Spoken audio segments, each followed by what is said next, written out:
Welcome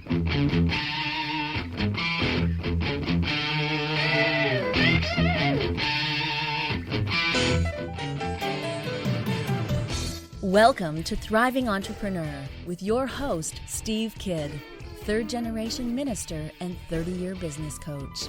Listen in as amazing, world-changing authors, speakers, and coaches share their struggles and victories. And hear from best-selling authors' insight into how you too can live your life as a thriving entrepreneur. This is Steve. Welcome to Thriving Entrepreneur. Thanks for being with me here today. We have got a great show for you today, talking about alternative solutions, all kinds of alternatives to things that you can do in life. It is jam-packed with 4 amazing, great guests. So there won't be any commercials, just a little bit of me talking to segue between them, and we're going to help you find some alternative solutions for your life. Today on Thriving Entrepreneur, let's jump into it.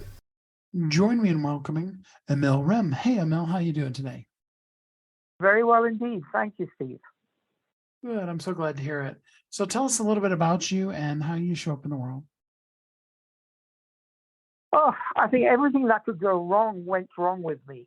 My mom divorced my dad when I was 5, left Africa, couldn't speak English, went to England, couldn't look after me. And I went from a Muslim Indian family to a working class English family in a rundown council estate, low housing estate, where I was the only colored person.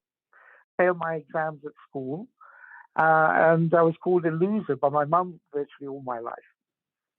I somehow managed to get an accounting qualification. I'd failed my high school exams, but I got my accounting qualification. As soon as I got my paper, I decided to emigrate. And I went from England all the way through to Canada. And I've been in Canada, Calgary, now for almost 45 years and doing really well. Well, good. I'm glad to hear that. So tell us a little bit about the things that you do for business and how you help people out. Well, I started off my life as being hired from England as an accountant. Calgary was booming. It was an oil town. And I was hired by an accounting firm. The accounting firm had Jewish clients. And so I went to them, and they were mainly in real estate. And I worked for them. They liked me, and they offered me a job with them, which I took. And I found that I was very creative in saving them taxes, and they really appreciated that. But with the oil booms, there's also a bust. When the bust came, they went out of business. You know, it was a $100 million company at that time, and it went into receivership. So I had to start all over again. And I picked up clients and went back to public accounting, which I really wasn't very keen on, but I had to do something. I started picking up clients. All of the Jewish clients that I had before came back again as the economy turned around. And instead of working for one of them, I worked for a whole group of them. One particular person a few years ago came to me, about 10 years ago, and he was selling all his property, wanted to retire, and he wanted to save taxes. I found a friend of mine who was a lawyer, and we came up with a structure that would save him a lot of his taxes. And he was very happy with that. And so what I did was I shifted completely out of public accounting into trying to help people save their taxes, and did very well on that. Now, that also led me into financing companies, helping little small companies grow. And so I used my creative side to be able to do that. But the accounting qualification that I had opened so many doors to me because it gave me credentials. But most of my life has been a matter of trying to persuade people to do things away from their orthodox way of thinking. And that is whether looking at their taxes, whether looking at the way that they do their business. Recently, about 6 years ago, I started to write books. I decided I wanted to write books. And so I wrote these travel journals where I travel abroad and I compare eccentrics in that particular country with eccentrics I've met in my life. Originally, it was a matter of writing my history for my kids. But even that started with going straight into something I really didn't know anything about and really trying to learn the business and trying to listen to advice from everybody. Love that. So the lesson I've learned in life is really that everything is a stepping stone to something else. And my purpose in life is really to try and convince people to think of their own life and the people around them in different ways. So tell us about your latest book. What inspired you to write that particular one, and a little bit more about it. Well, the book that came out about a year ago was called Heart of New York, and it was phenomenal because I didn't know anything about writing, and yet I got grade A's from independent reviewers such as Kirkus, as well as Book Life. That book was a comparison of people I met in New York and comparing them to people I met in Calgary when I arrived in 1980, straight up to the current date. Now, the first book that I had was called The Chasing Aphrodite, and that was initially written for my boys. And that compared my summer holiday in Cyprus, an island in the Mediterranean, and compared it to all of the eccentrics that I had met in Africa, as well as in England as well. And the New York one now took the stories in comparing incidents in New York to those to the people I had met in Calgary. And the third book, which is coming out in August, is called The Vanished Gardens of Cordoba, and it explores the Spain and inner Spain where the Arabs, the Moors, came in, attacked Spain from North Africa, and took over 3/4 of Spain for about 400 years.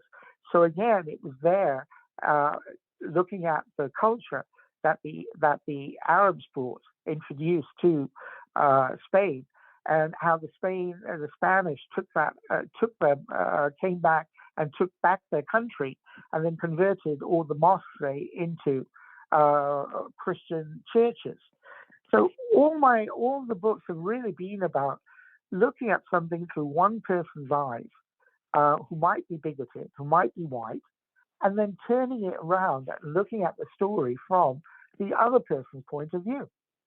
And that really does help in business as well, because so many people get stuck or hung up in the way that they do things in business.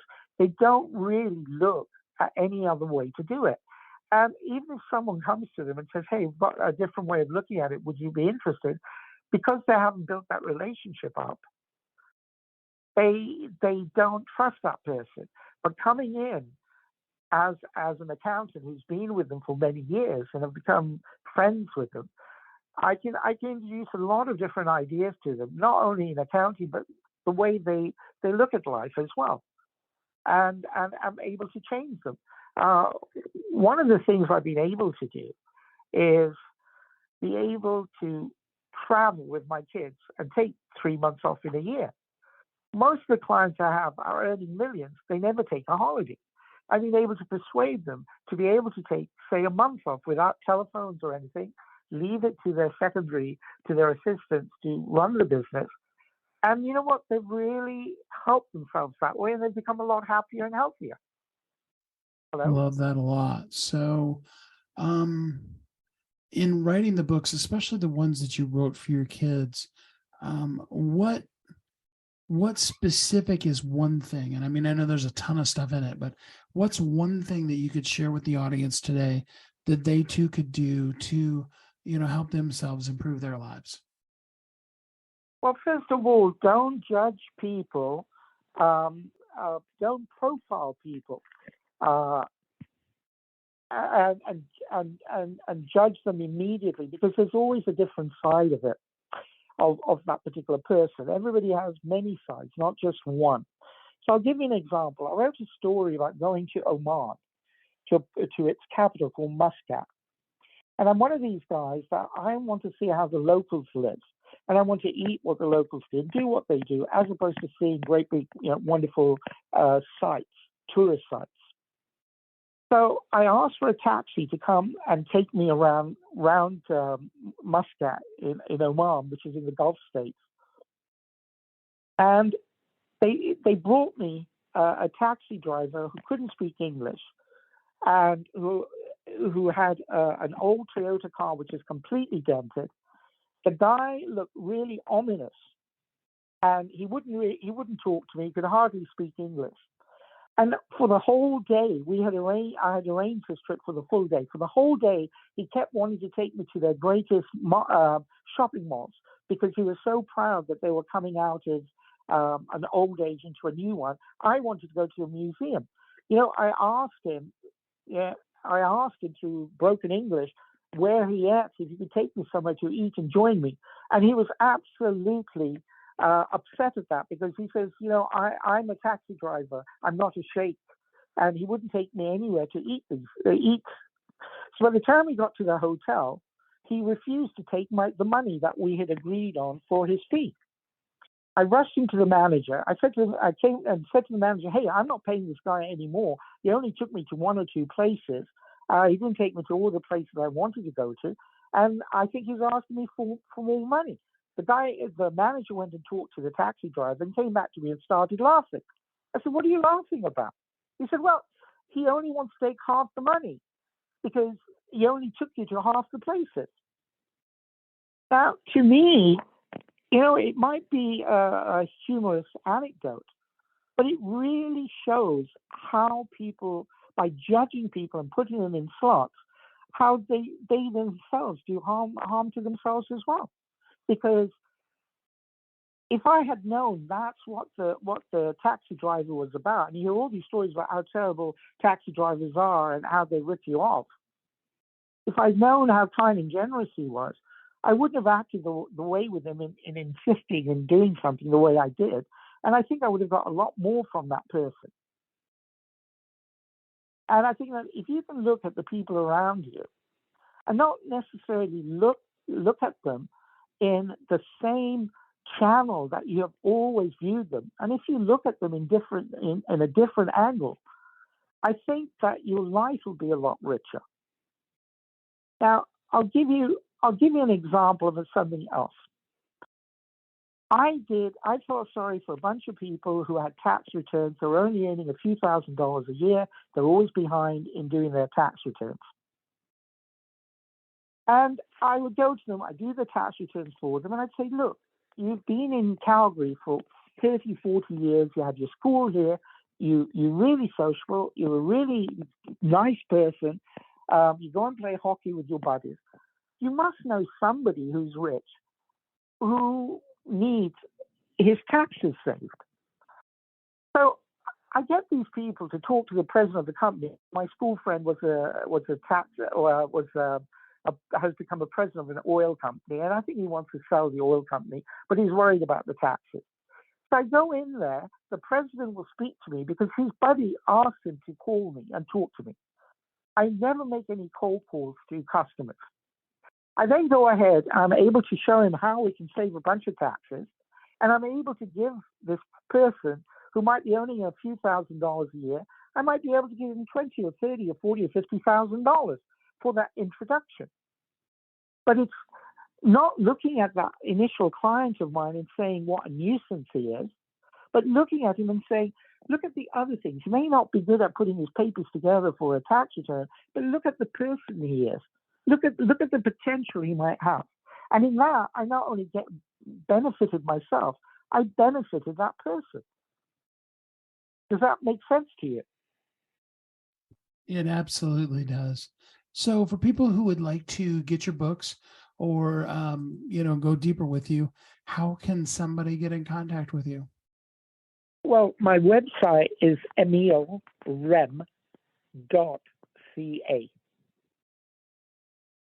And that's EMILREM.ca. REM.ca.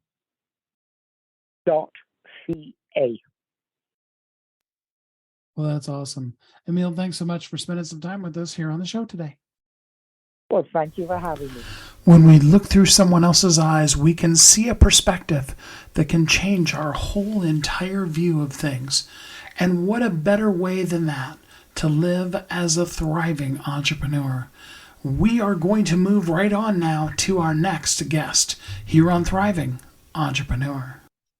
Join me in welcoming Zack Zerillo. Hey, Zack, how you doing today? I'm great. Thank you so much for having me. Absolutely. So first off, tell us a little bit about you and how you show up in the world. Yeah, I live in Philadelphia. I've worked in the music industry. I'm 30. I've worked in the music industry since I was 16. I started at 16 with a blog, kind of focused around the alternative punk music scene. And over the last 14 years, I've become a manager, a record label owner, and many things in between. So back in the day, were you a musician or just always kind of more in promotion space? I have played and do play guitar, but I would not really consider myself a musician. It was a dream of mine as a kid to be in a band, but not something I ever pursued. So I would say I've always been in a promotional and managerial space. Well, I can tell you, Zack, for all of us that have ever been in a band, it's a lot of work for, in most all of our cases, not a whole lot of financial gain. Maybe a lot of personal gain, but not a lot of money there. Totally. Yeah. It's nice to have some things as I've gotten older and do more and more things. I've also realized it's nice to have some hobbies that are just for you. Yeah, absolutely. I mean, it's kind of nice to know what things you can do to make money and what things you can do to just relax and enjoy yourself. Well, that's cool. So tell us, starting back, when you were 16, you started out this popular blog about music and it just really took off. Tell us a little bit about how you started it and got that original traction to be so popular, even way back then. Yeah, I was very fortunate in the time and place. Tumblr, the web blog service, had just started when I found it and started using it. I didn't do any of it on purpose. I was not 16 thinking to myself, ooh, I want to have a successful blog or turn this into a career. It was more just so that I wanted to share thoughts on bands I loved. And then I think, frankly, because Tumblr was so new and gaining so much popularity, my blog kind of took notice and really became a reliable place people went every single day for many years until I shut it down at the end of college. Was there a particular reason you shut it down at the end of college? Was it just time for it to be over, or did something, cause you to want to end it? It's a good question.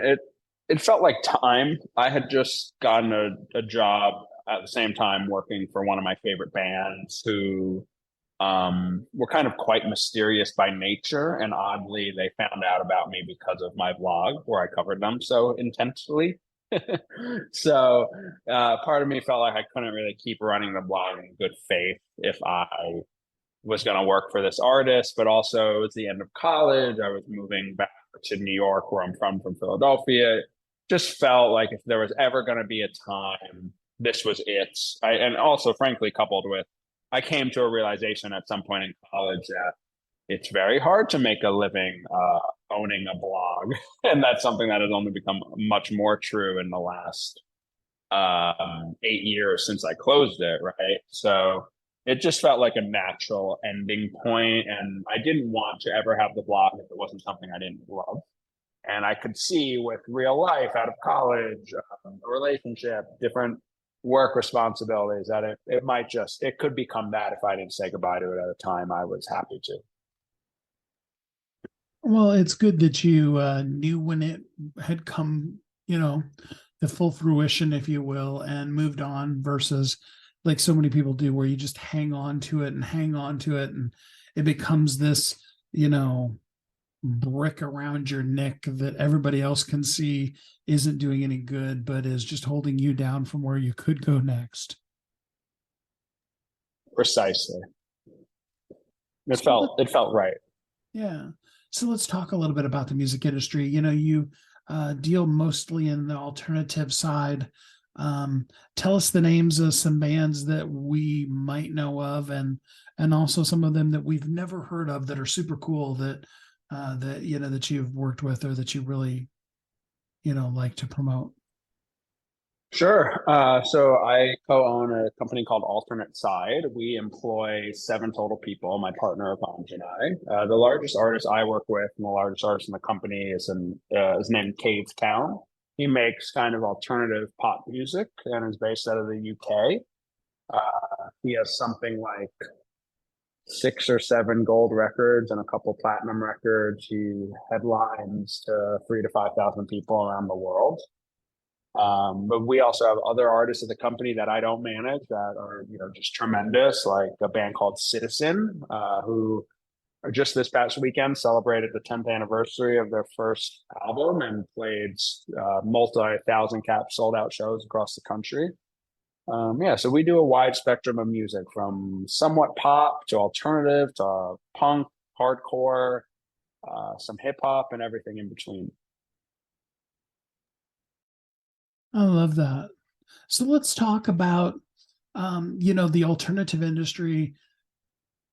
Frankly, when we think about it, typically speaking, there's 1 or 2 types of people, race, ethnicity, belief system, all of that we typically think of as, especially punk artists, but, everywhere in the alternative scene. But I know it's a lot broader than that.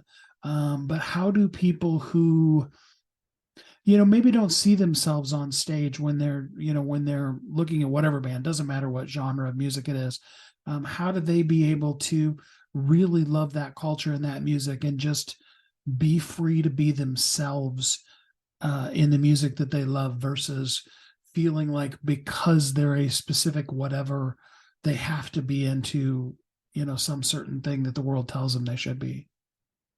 I think the beautiful thing about punk rock music and what really got me hooked and ultimately changed and saved my life most likely was punk rock is a place to fit in when you don't fit anywhere else.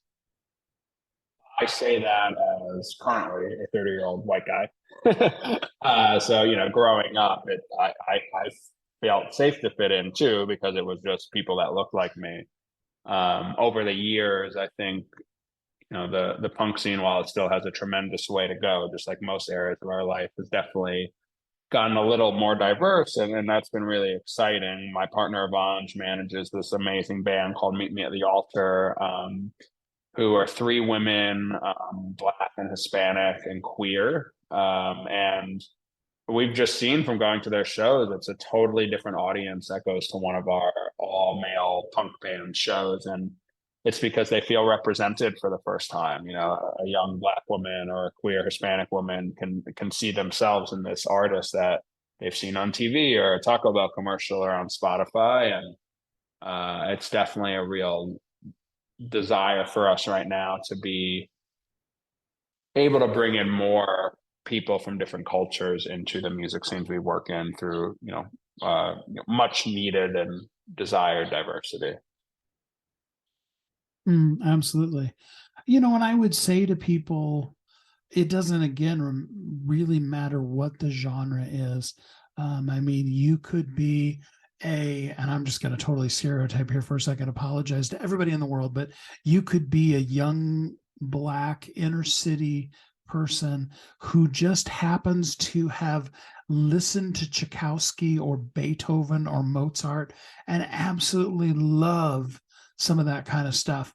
And don't ever let the world tell you that because of the neighborhood you live in, and maybe even the sounds of music that you hear playing on people's radios as they drive down the street, that's the only choice for you musically, because all of it is meant for you. And somewhere in there, if you'll take the time, you'll find that sound that really, really appeals to the heart and soul and core of you. That's what I love so much about music is that no matter who you are, there's something out there that can just take you beyond. Do you know what I mean by that, Zack?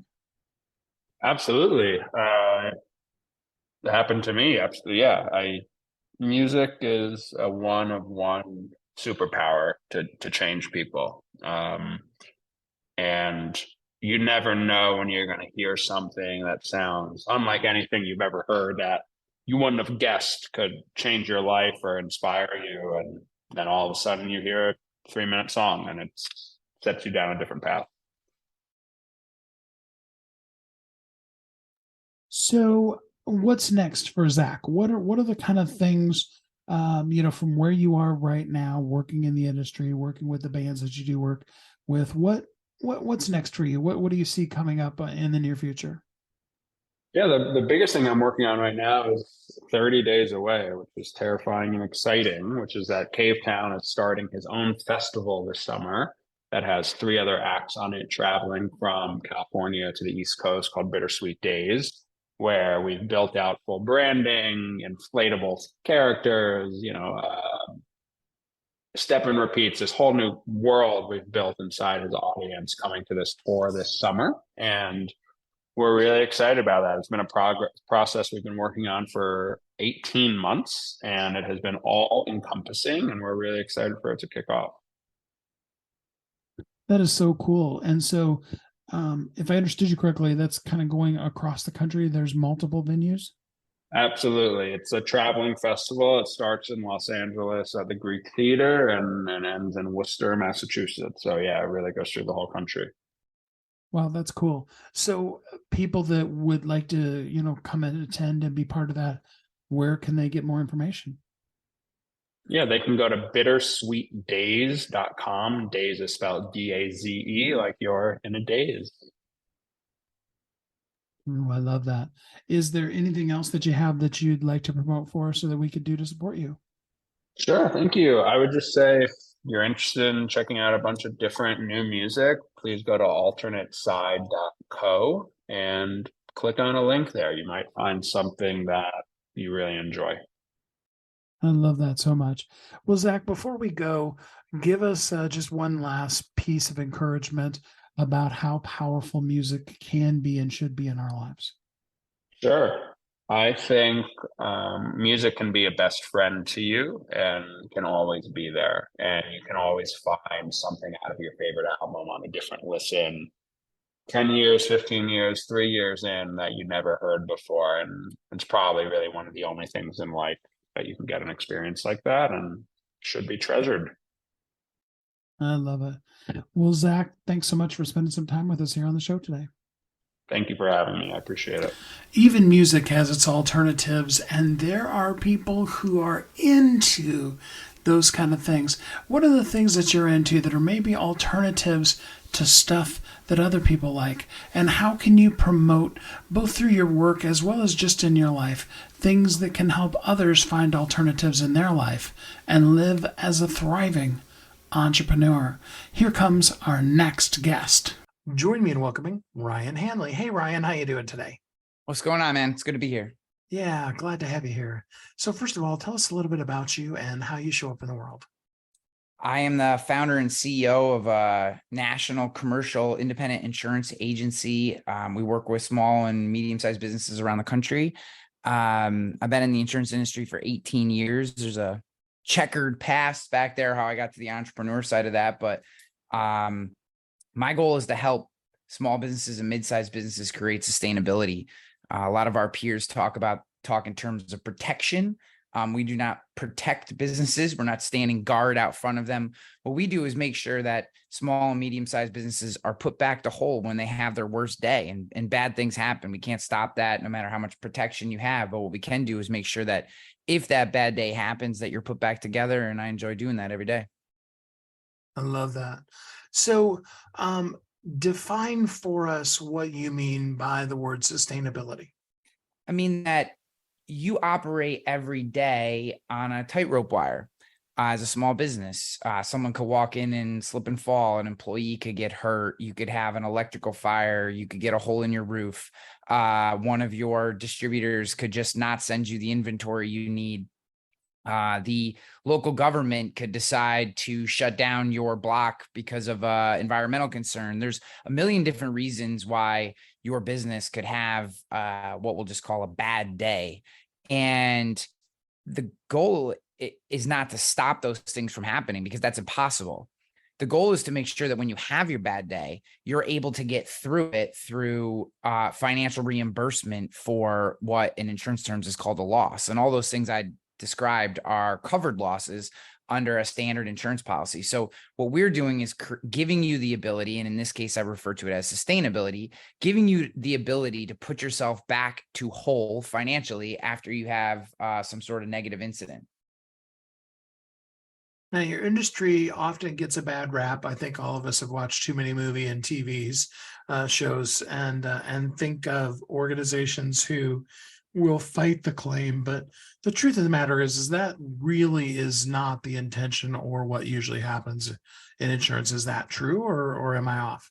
Yeah. So you have to bifurcate health insurance and property casualty insurance. So what I do is property casualty insurance, the insurance that protects your business. Health insurance is a completely different monster. And unfortunately, many of the classically applied upon cliches that have to do with insurance being horrible are rooted in some truth when it's applied to health insurance. Health insurance is just its own monster. It's an absolute mess.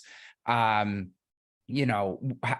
you feel about Obamacare, it doesn't really matter. There is no good solution right now in terms of health insurance. Now, it's better than not having health insurance, but that side of the business, which we that's not what we do, this definitely has deserved some of the negative sentiment that's been applied upon it. However, our side of the business is very different.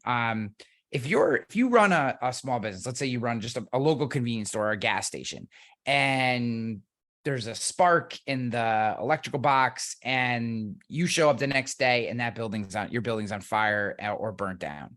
The community is not rallying around you to put that business back up. You still have to pay the bank note that you took out or the small business loan that you took out to buy that business. You still have to pay vendor contracts that were unpaid. Like, no one is coming to save you except for the insurance company. So, the only organization that's going to walk up to your business with a check and say, here, pay for your inventory claims, pay for your employees, pay for the building to be rebuilt, and here's a check for all the lost income that you're going to have over the next 6 months as the business being put back together, is an insurance organization, or it is an insurance company. So that could be Travelers, Hartford, Chubb, there's Liberty Mutual, there's a ton of them.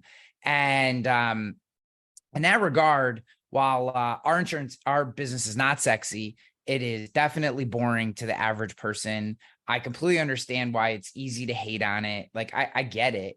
I firmly believe that we do incredibly noble work. I mean, we are the undercurrent of all these entrepreneurs who walk around and go on, all this celebration of business people and entrepreneurs. Not a single one of them could do any of the things that they do if they didn't have a commercial insurance policy behind them. Just none of it would happen. Literally couldn't happen. In order for you to get funded by a venture capitalist, you need to have an insurance policy in place. In order to get a small business loan, you need to have an insurance policy in place. And the reason for that is that's how these organizations that are willing to give out money and fuel the economy, that is their backstop in the event that something really bad happens. And for that reason, while, I don't take it personally that people tend to take shots at us, I, at the same time, do not believe that, particularly on our side of the business, it's warranted. Well, and I think it's one of those things where A, you get what you're paid for, and B, you kind of need to know who you're dealing with before the calamity happens versus finding out afterwards. With that said, how does a person know how to critique? Because most of us don't live in that world all day long. So how do you know how to critique what is a company that it really is going to cover you versus a company that, may not be as easy to deal with when you're talking about those basic property and, those kind of claims? Yeah, so this is a really hard question. Some of this is going to be gut feel and relationship still. I know that a lot of people want to automate our business, and I can understand why. There's a lot of antiquated and legacy technology and systems and processes, and to the modern consumer of many other products, they come to the property casualty insurance world and they're like, oh my gosh, why is this so hard?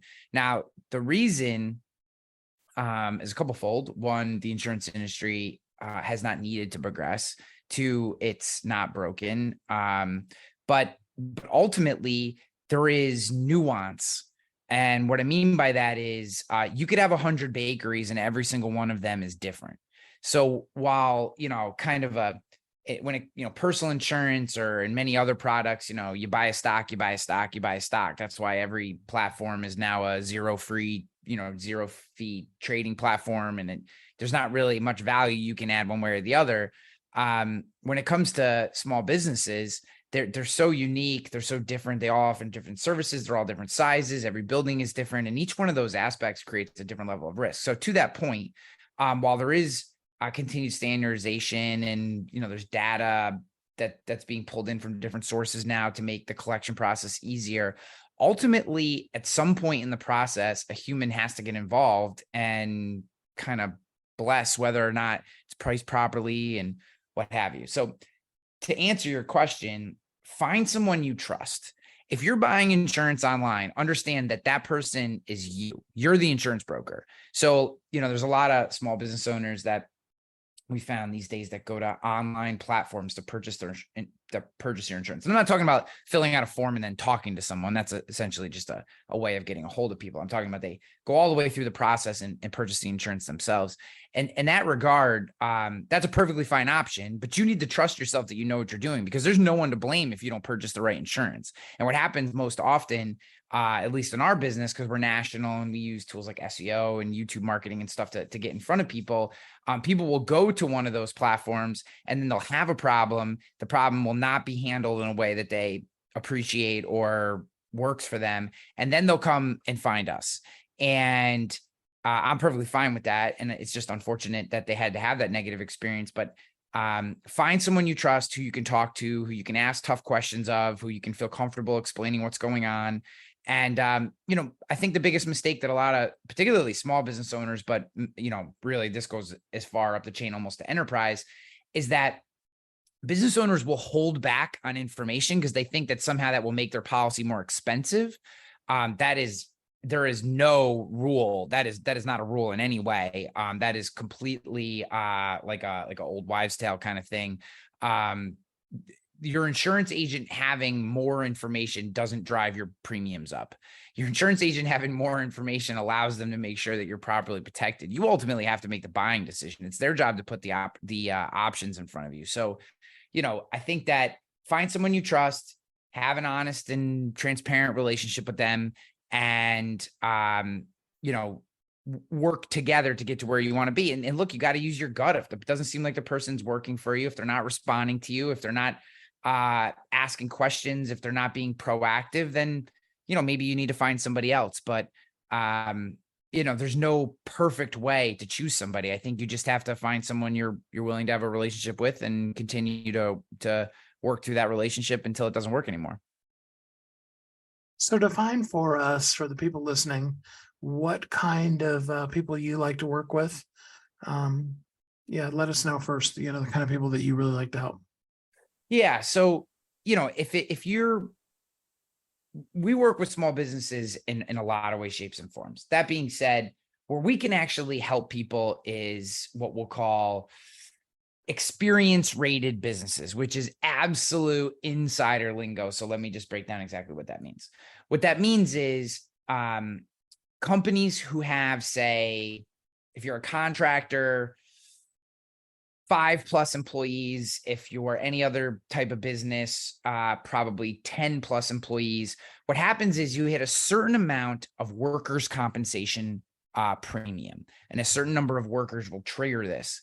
And you go from a standard set rate, right? So just flat rate, however many employees you have, however much payroll you're paying them is how much you pay, to a variable number that is determined by the safety and by the safety and the reduction of claims in your business. Wow, I couldn't get that out. But the reduction of claims in your business. And this is where we really step in and can be a true value provider. We have things like a nurse triage service that allows you to front end employee injuries so that they're not directly going to doctors. They're talking to nurses for a low cost before we ever put a claim in, which reduces claims by 60%. We work with loss control professionals to come in and help you do things like find places where maybe you just have natural condensation on the floor, and simply purchasing a slip mat and putting it down will reduce slip and falls. Looking at different things with, especially if you're in warehousing, if you're in anything with open flames, if you're doing any kind of manufacturing, like these types of services that we provide are where we kind of go out beyond where most of our peers operate, and are really able to help people drive down costs while creating a safer work environment. Safer work environments are more efficient and productive and ultimately more profitable. So while it seems maybe like a stretch to most people listening to this who've maybe never worked with an insurance professional who does these kind of things, that actually your insurance agent or insurance broker, or however you refer to them, those terms are, while technically different, fairly synonymous, could help you be more profitable. That is actually wholly true.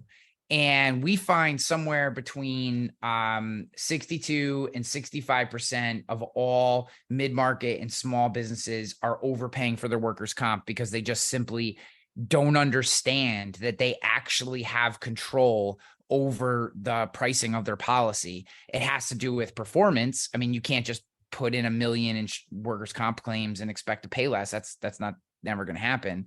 But if you have programs and you're intentional about it, which is what we do, we help them put those in, you can actually drive down costs quite substantially. And if you have a large workforce, particularly if they're doing more manual labor type things, higher risk jobs, this can be an absolute game changer. I mean, you can turn around your profit margin simply by pushing down your workers' comp premium. So it's a different way of viewing the business. We call it Rogue Risk 365. It's a 365-day a year program that helps you focus on the safety. And then we write all our lines too, commercial auto and that kind of stuff. But our expertise and where we tend to really be able to be a true value provider beyond our competition is in helping people with their workers' compensation. I love that. And for somebody who wants to work with you, how can they get in hold of you? Go to roguerisk.com, ROGUERISK.com. And we are a national team. I have people, we work in time zones, and we put every one of our team members through a special proprietary training program. So they buy into what we're doing. They believe in how we do it. And it's a pretty special place that we've created. So yeah. Well, Ryan, thanks so much for spending some time with us here on the show today. It's my pleasure, Steve. I appreciate it, bub. What is the alternative to loss? To just having something and then having it be gone and there's no solution for going forward? There are some solutions, and there are folks like Ryan that help us find alternative solutions when the worst things in life happen. What a better way to live than to help people in the worst of their times find sustainability and live as a thriving entrepreneur. And here is our last guest for today. Join me in welcoming John Ricketts. Hey, John, how you doing today? Hey, I'm doing well, Steve. How are you? I am good, thanks. Thanks for being here with us. To kick us off, tell us a little bit about you and how you show up in the world. Yeah, so originally from Chattanooga, Tennessee.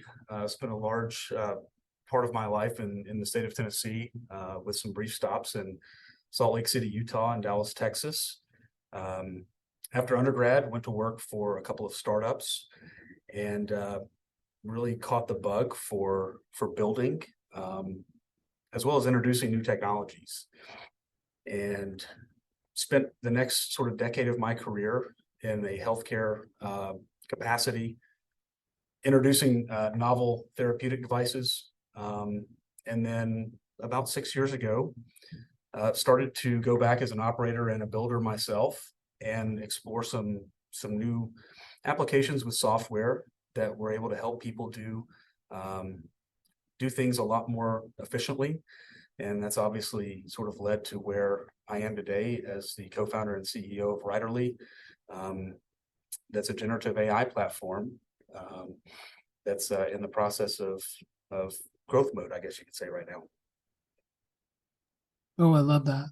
So let's start off with some real basics, because with the radio show, we never know who we're talking to. Explain to somebody who's been living in a cave the last several years what AI is and what it can do for you. That's a great question. I'm not so certain that a lot of people that have not been living in a cave the last few years could explain what AI is and what it can do for them, but I'll do my best. So, at the core, AI is really a system based on computational mathematics that allows for the consumption in terms of inputs of large amounts of data that can result in outputs in more of a natural language. In the generative AI space that we're working in, really focused on natural language AI. And so what that means is, I'm sure most of your listeners have become familiar with ChatGPT, but someone could input a couple of pieces of information or data, and from an output standpoint, create what they want. So for example, if you needed to write a blog on why Steve Kidd had one of the most popular podcasts right now in the iTunes store, you could go in, add a few words on the front end, and output, anywhere from a 500 to 2,000 word blog post on that exact topic in a matter of seconds. So from a content creation standpoint, it allows a lot of users, whether they're freelancers, whether they work inside large marketing departments, the ability to create content in very fast, very meaningful ways.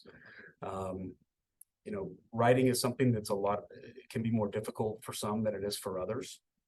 And really, I view, and I think a lot of others view AI as a tool that really upskills people to the extent that something that they may not be as comfortable with or confident with can leverage a tool like generative AI to create something that ordinarily would be very difficult and time consuming for them. And you can certainly extrapolate other use cases beyond that from the enterprise sense. But at its basic level, that's what it allows you to do. So let's talk about then the other direction of it, though. What are some of the things that people would like for AI to do for them that realistically it really can't do right now? That's a great question. I think what we're seeing right now is that we're on the threshold of AI being able to do a lot of things that were previously, considered unattainable. To be able to natural language your way through a very technical or difficult Excel spreadsheet is now available. You can certainly make dinner reservations through AI. You can have AI tools compose emails in your own tone and tenor. The AI can understand you as a person, and then generate things that sort of look and sound like you. Some things that I think that AI is, we're not there yet, would be in the more technical skill spaces.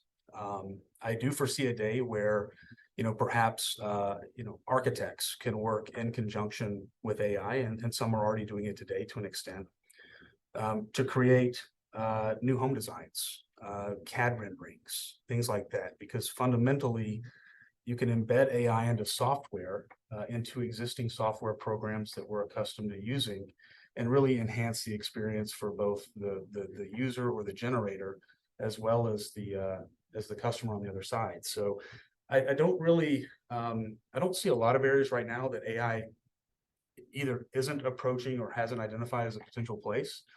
But I think you typically see some of the most interesting use cases really in healthcare. How can we improve healthcare with technology like this? How can we better diagnose early cancers, early tumors from a diagnostic standpoint?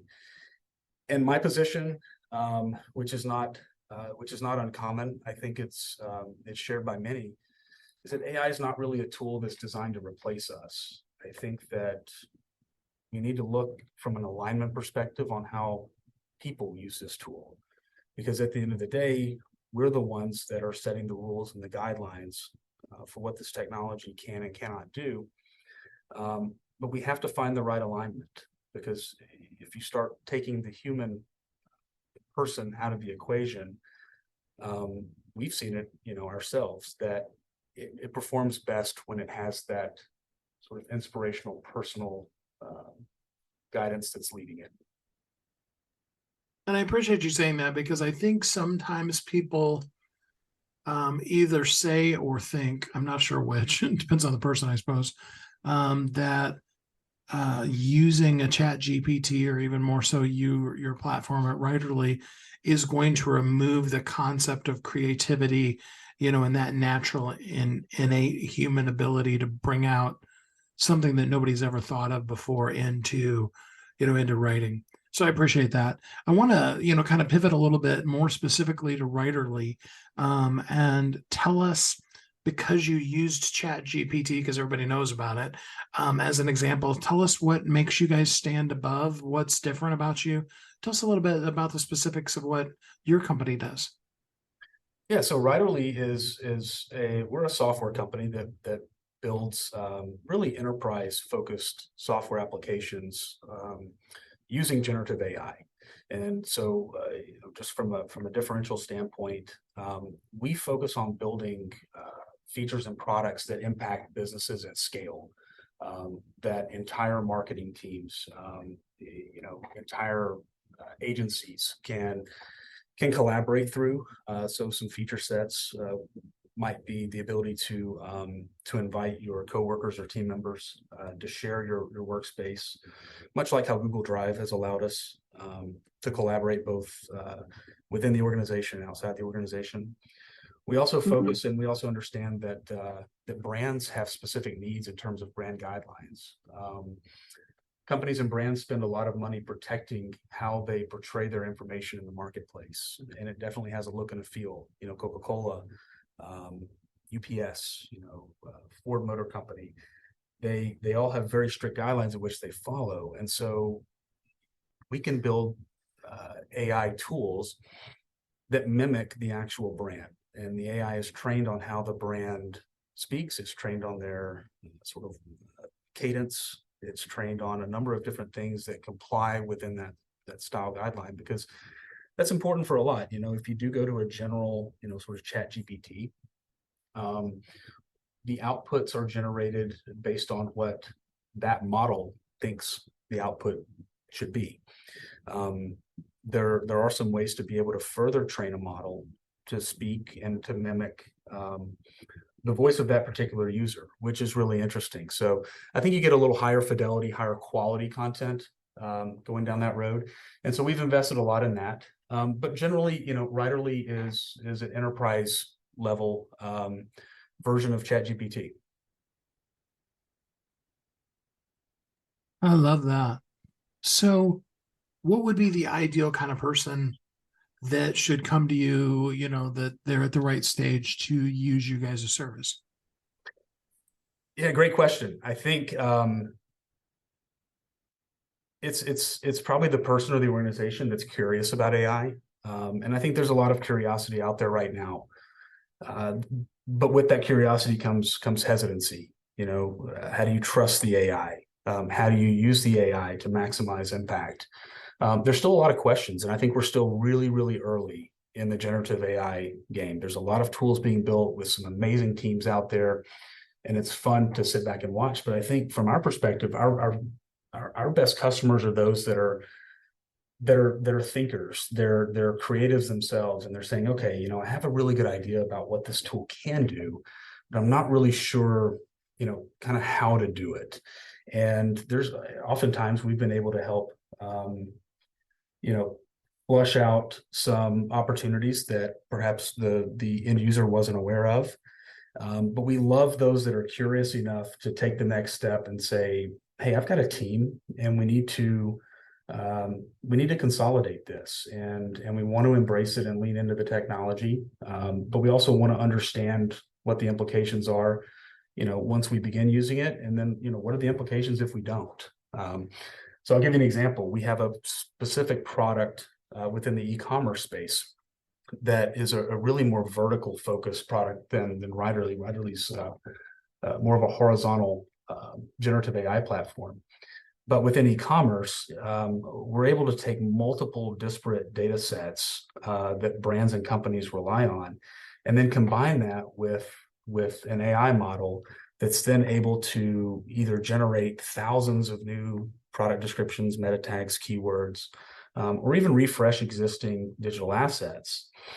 And this is something that has been talked about for a number of years inside the e-commerce space. But we find, again, that our best customers and certainly the early customers are like, hey, we've thought about this. We've had meetings where we'd say, hey, this would be really cool or really neat if we had this. Well, this is finally here now. Certainly Riderly's working on it. There's a host of other really, really strong companies that are working on similar challenges. And it's just a really fun time to be in this space. But we embrace curiosity, and we like our customers to do the same. And John, for people who would like to work with you, how can they get in contact with you? Yeah, sure. So Riderly.ai, WRITERLY.ai is our URL. We have certainly some contact us forms on the website. For any of your listeners that would like to reach out directly, I'm a believer in making myself available. They can send me an email directly at John, Jon, no H, at Riderly.ai, and look forward to hearing from anybody that may reach out. There are so many cool things that can happen these days with AI. And I do encourage all the listeners to reach out to John and see how AI might really help, get some of the things that you're doing to be a little bit less arduous than what some of those mundane tasks can be. John, thanks so much for spending some time with us here on the show today. Hey, Steve, thank you so much. Great talking with you. You got to check out the alternative, Riderly.ai. I mean, I've been talking now, being interviewed, doing all kinds of things with AI, and we've come so far. I mean, even since a couple of months ago when I interviewed with John on this, AI has come a long ways. We're never going to replace creativity. No one's ever going to create something that replaces the unique, wonderful brilliance that is you, because you are uniquely brilliant. You were created for a purpose, and the world needs you. What we can create is things that make your life easier, your job easier, help you be able to see different perspectives, and the ability to be able to attain information and compile it in a really cool, succinct ways. By the way, I have a cool new product coming out, tease, tease, tease. It'll be out soon, that you are going to love to check out, that uses somewhat in AI with it. And all of those are designed to help us find alternative solutions, but more than anything, to live our lives as a thriving entrepreneur. Have a great week. Thanks for listening to Thriving Entrepreneur today. If you want to get your question answered, send an email to questions@wehelpyouthrive.com. We look forward to you joining us again next time.